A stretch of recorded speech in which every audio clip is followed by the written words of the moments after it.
Sa iba pang balita, hindi bababa sa 80 katao ang nasawi habang daan-daan ang sugatan ng araruhin ng isang truck ang mga dumadalo sa Bastille Day celebration sa Nice, France.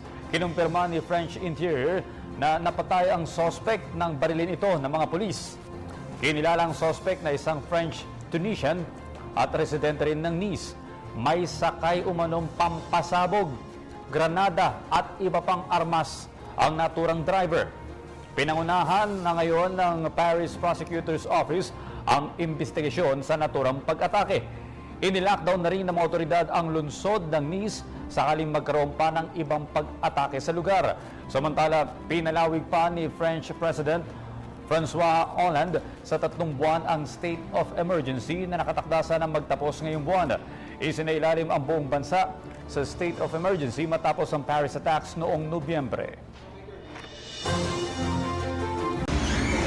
Ako po si Cathy San Gabriel. Subscribe na sa PTV YouTube channel. I-click lang po ang subscribe button.